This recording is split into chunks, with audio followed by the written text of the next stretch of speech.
एक छोटे से गांव में दो बच्चे रहते थे जिनका नाम अर्जुन और रिया था। अर्जुन बहुत जिज्ञासु था, हर चीज़ को गहराई से समझना चाहता था और रिया थोड़ी समझदार लेकिन साहसी लड़की थी।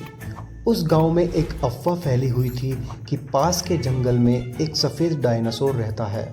लोग कहते थे कि जो उसे देखने गया वह कभी वापस नहीं आया। किसी ने इसे सच कहा तो किसी ने इसे कहानी बताई, लेकिन अर्जुन के दिमाग में ये बात घर कर गई थी। एक दिन अर्जुन ने रिया से कहा, रिया सोचो अगर हम सच में उस सफ़ेद डायनासोर को देख ले तो कितना मज़ा आएगा, हमारे स्कूल का प्रोजेक्ट भी पूरा हो जाएगा। रिया घबरा गई और कहा, पागल हो क्या, वो तो बहुत खतरनाक है, सब मना करते हैं वहाँ जाने से। अर्जुन ने कहा, तभी तो हमें सच्चाई का पता लगेगा। अगले ही दिन सुबह सुबह दोनों निकल पड़ते हैं सीधे उस रहस्यमयी जंगल की ओर। जंगल में घुसते ही सब कुछ बदलने लगता है।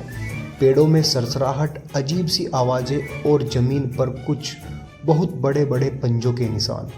रिया का दिल जोर जोर से धड़कने लगता है और वह डर जाती है, पर अर्जुन नहीं डरता। वे दोनों थोड़ा और आगे बढ़ते हैं तो झाड़ियों के पीछे से किसी की परछाई दिखाई देती है। तभी किसी ने आवाज़ लगाई कि रुको बच्चों। वे दोनों चौंक जाते हैं। सामने एक बूढ़ा इंसान खड़ा दिखाई देता है जिसके सफ़ेद बाल, गहरी आंखें और हाथ में एक डायरी थी। उस इंसान ने कहा, मैं हूँ प्रोफेसर तिवारी, पिछले 10 साल से इसी डायनासोर की खोज में हूँ। अर्जुन की आंखें फैल गई, उसे लगा कि यह सच में यहाँ डायनासोर रहता है। प्रोफेसर ने गहरी सांस लेते हुए कहा कि हाँ, ये डायनासोर तो है, लेकिन ये कोई आम जानवर नहीं, इसे इंसानों ने ही एक गुप्त लैब में बनाया था, पर अब वो बहुत बड़ा और ताकतवर हो गया जो जंगल में भाग गया और अब ये अकेला रहता है। अब तीनों उसकी तलाश में थोड़ा आगे चलते हैं। उनको एक गुफा दिखाई देती है। तीनों उस गुफा की ओर बढ़ते हैं जहाँ से एक अजीब सी आवाज़ आ रही थी। जैसे वे उस गुफा के करीब पहुँचे, अचानक एक विशालकाय सफ़ेद परछाई उनके सामने आ गई जो उसी डायनासोर की थी। डायनासोर जोर से दहाड़ मारी, पेड़ हिल उठे, पर वो आगे नहीं बढ़ा। वो गुस्से में नहीं था, ऐसा लग रहा था जैसे मानो कि वो किसी को ढूंढ रहा हो।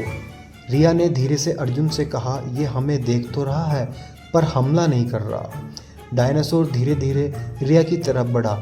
वो उसके बैग को सूंघने लगा और फिर चुपचाप नीचे बैठ गया। रिया को याद आया कि उसके बैग में उसका प्यारा डायनासोर खिलौना था जो वो हमेशा उसको अपने पास रखती थी। प्रोफेसर बोले, शायद ये अकेला है और किसी अपने को ढूंढ रहा है। उसी दिन बच्चों ने सीखा कि हर डरावनी चीज़ बुरी नहीं होती। डायनासोर को उन्होंने एक सुरक्षित इलाके में पहुंचा दिया जहां वो ना ही अकेला रहे और ना ही किसी कैद में और ना ही किसी तकलीफ़ में।